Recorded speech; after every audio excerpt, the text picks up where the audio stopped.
ಗೆಜ್ಜೆಯ ಬೆಲೆ ಸಾವಿರ ಸಾವಿರ, ಹಾಕುವುದು ಕಾಲಿನಲ್ಲಿ. ಕುಂಕುಮದ ಬೆಲೆ ಪೈಸೆಯಲ್ಲಿ, ಆದರೆ ಹಚ್ಚುವುದು ಹಣೆಯಲ್ಲಿ.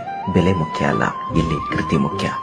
ಉಪ್ಪಿನಂತೆ ಕಟು ಮಾತನ್ನ ಹೇಳುವವನು ನಿಜ ಸ್ನೇಹಿತ, ಸಕ್ಕರೆಯಂತೆ ಸಿಹಿ ಮಾತಾಡುವವನು ನಯವಂಚಕ. ಅದಕ್ಕೆ ಉಪ್ಪಿನಲ್ಲಿ ಹುಳು ಬಿದ್ದ ಇತಿಹಾಸವಿಲ್ಲ, ಇತಿಹಾಸದಲ್ಲಿ ಹುಳು ಬೀಳದ ಸಿಹಿ ಇಲ್ಲ.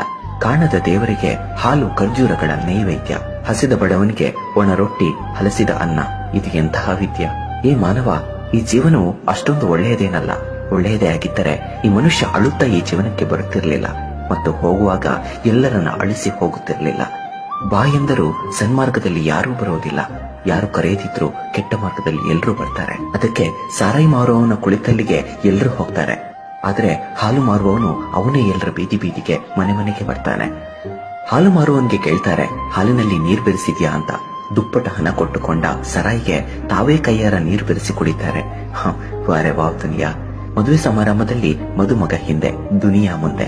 ಶವಯಾತ್ರೆಯಲ್ಲಿ ಹೆಣ ಮುಂದೆ, ದುನಿಯಾ ಹಿಂದೆ ಹಿಂದೆ. ಹೆಣವನ್ನ ಮುಟ್ಟಿದ್ರೆ ಸ್ನಾನ ಮಾಡ್ತಾರೆ, ಮೂಕ ಪ್ರಾಣಿಯ ಕೊಂದು ಅದರ ಹೆಣವನ್ನ ತಿಂತಾರೆ. ಮೊಂಬತ್ತಿ ಹಚ್ಚಿ ಸತ್ತವರನ್ನ ನೆನೆಯುತ್ತಾರೆ, ಮೊಂಬತ್ತಿ ಆರಿಸಿ ಜನ್ಮದಿನ ಆಚರಣೆ ಮಾಡ್ತಾರೆ. ಯಾವುದು ನಿನ್ನ ಭಾಗ್ಯದಲ್ಲಿ ಇದೆಯೋ ಅದು ನಿನಗೆ ದೊರೆಯುತ್ತದೆ, ಯಾವುದು ನಿನ್ನ ಭಾಗ್ಯದಲ್ಲಿ ಇಲ್ಲವೋ ಅದು ದೊರೆತರೂ ಹೊರಟು ಹೋಗುತ್ತದೆ. ಇದುವೇ ಸತ್ಯ. ಊಟದ ಬೆಲೆ ಬಡವನಿಗೆ ಗೊತ್ತು, ಶ್ರಮದ ಬೆಲೆ ರೈತನಿಗೆ ಗೊತ್ತು.